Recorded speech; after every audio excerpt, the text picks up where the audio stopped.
मी सुरजीत सिंह रामसिंह ठाकूर, महाराष्ट्र प्रदेश उपाध्यक्ष भाजपा किसान मोर्चा, सध्या हिंगोली लोकसभा मतदारसंघामध्ये जनतेमध्ये मतदारामध्ये मोठ्या प्रमाणावर 2-3 नावाची चर्चा आहे।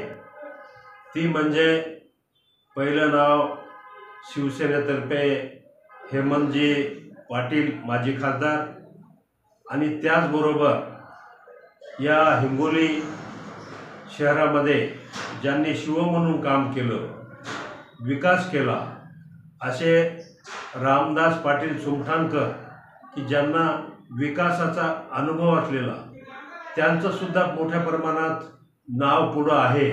मतदारसंघामध्ये कमळ जरी निशाणी आली, धनुष्यबाण जरी आले, घड्याळ आलं, आम्ही तन मन धनाने या उमेदवाराला निवडून देऊन माननीय नरेंद्र भाई मोदी यांचे हात बळकट करून या 400 पारमध्ये त्यांना समावेश केल्याशिवाय आम्ही राहणार नाही। नरेंद्र भाई मोदी देशाचे कणखर आणि युग पुरुष यांच्या नेतृत्वाखाली 400+ सीटा निवडून येणार आहे असं ठामपणे मी सांगतो। त्याचं कारण मित्रांनो, गेल्या 70 वर्षापूर्वी या देशावर, महाराष्ट्रावर, जिल्ह्यावर, तालुक्यावर काँग्रेसचं राज्य होतं।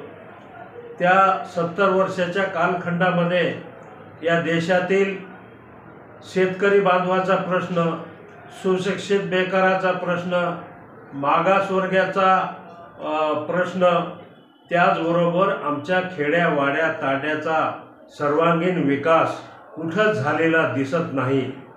पण मी ठामपणे, म्हणजे पार्टीचा पदाधिकारी म्हणून नाही, पण एक सर्वसामान्य नागरिक या नात्याने सांगतो की या 10 वर्षाच्या नरेंद्र भाई मोदी यांच्या पंतप्रधानाच्या काळामध्ये सर्वांगीण विकास, रस्ते असेल, पिण्याचा पाण्याचा प्रश्न असेल, घरकुल असेल, उज्ज्वला गॅस असेल, शेतकऱ्यासाठी अनेक योजना असतील, सुशिक्षित बेकारासाठी मुद्रा लोनच्या माध्यमातून कर्ज पुरवठा करून त्यांना उभं करून उद्योगधंद्याला लावणे असेल, अशा अनेक प्रश्न नरेंद्र भाई मोदी यांनी सोडवले।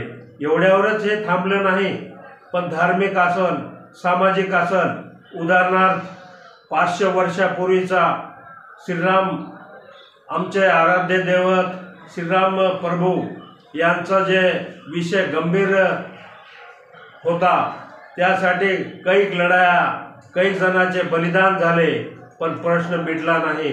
पण मित्रांनो, सांगू इच्छितो, भारतीय जनता पार्टीचे कणखर आणि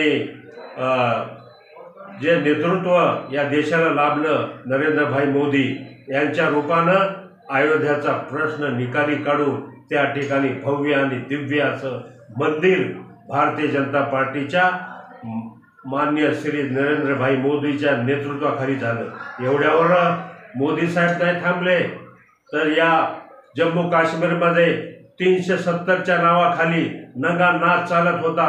बाहेर राज्याचा माणूस त्या ठिकाणी जाऊ शकत नव्हता, काही तिथं खरेदी करू शकत नव्हता, पण 370 कलम हटून त्या ठिकाणी लोकांमध्ये लोकशाही निर्माण करून सुफलाम सुफलाम त्या ठिकाणचे लोक गुन्ह्या गोविंद्यानं नांदतात। एवढ्यावरच मोदी साहेब थांबले नाहीत, तर या देशाला 5व्या नंबरवर आणून ठेवले, महासत्तेकडे वाटचाल चालू केलेली आहे, आणि लवकरच येणाऱ्या पुढच्या 5 वर्षामध्ये महासत्ता होऊन या जगामध्ये नंबर 3चा देश होऊन या चीन बरोबर, रशिया बरोबर, अमेरिकेबरोबर टक्कर देईल असा भारताचं नेतृत्व भाई नरेंद्र मोदी हे करीत आहेत।